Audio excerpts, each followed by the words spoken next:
नमस्कार दोस्तों, स्वागत है आपका हमारे चैनल में। तो दोस्तों, आज हम बात करेंगे रावण के पास आते ही क्यों घास का तिनका उठा लेती थी माता सीता। रामायण में एक प्रश्न आता है जिसमें माता सीता अशोक वाटिका में एक वृक्ष के नीचे बैठी रहती है और रावण बार बार अशोक वाटिका में आकर सीता माता को धमकाता रहता और जब भी लंकापति रावण उनके समीप आने की कोशिश करता था तो माता सीता एक घास का तिनका उठाकर रावण को सावधान करती और कहती थी कि वह उनके समीप न आए, अन्यथा उनका सर्वनाश निश्चित है। रावण के आते ही आखिर माता सीता एक घास का तिनका ही क्यों उठाती थी, आज इस रहस्य के बारे में जानते हैं।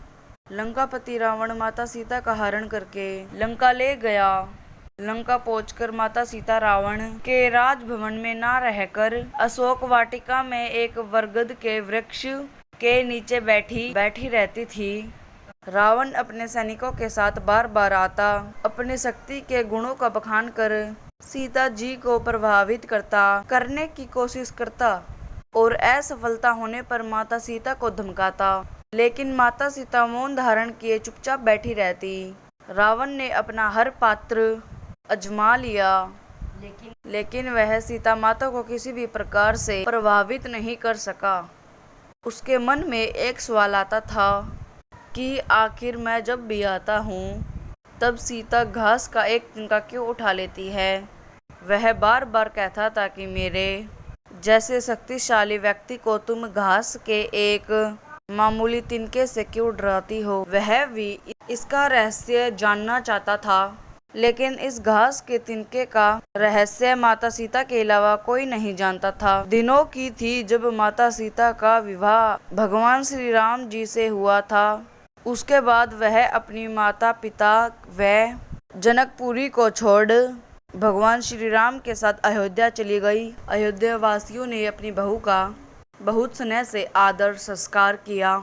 माता सीता ने भी अयोध्या राजमहल के सारे रीति रिवाज को बड़े ही नए भाव से पालन किया। इन रीति रिवाजों में से एक रिवाज ऐसी भी थी जिनके अनुसार माता सीता को घर के समस्त लोगों को कुछ मीठा पकवान बनाकर खिलाना था। माता सीता ने मीठे पकवान में खीर बनाई और समस्त परिजनों को खीर खाने के लिए आमंत्रित किया। पूर्ण स्वीकार किया और खीर खाने के लिए बैठ गए। माँ सीता ने सबको खीर परोस दी, लेकिन ना जाने कैसे राजा दशरथ की खीर में एक छोटे सा घास का तिनका गिर गया, जिसे माता सीता ने देख लिया, जो कि वो खीर राजा दशरथ को दे चुकी थी। उन्होंने खीर खाना शुरू कर दिया था, इसलिए अब मर्यादा वंश उनके लिए उस तिनके को हाथ से उठाना संभव नहीं था। तभी माँ सीता ने दूर से ही उस तिनके को घूर कर देखा और वह तिनका जलकर राख हो गया। सीता जी ने सोचा उन्हें यह करते हुए किसी ने नहीं देखा, लेकिन राजा दशरथ ने माता सीता इस चमत्कार को देख लिया था। उस वक्त राजा दशरथ चुप रहे, लेकिन कुछ समय बाद उन्होंने सीता अपने कक्ष में बुलवाया और उन्होंने सीता जी को बताया। भोजन के समय उनके चमत्कार को देख लिया था।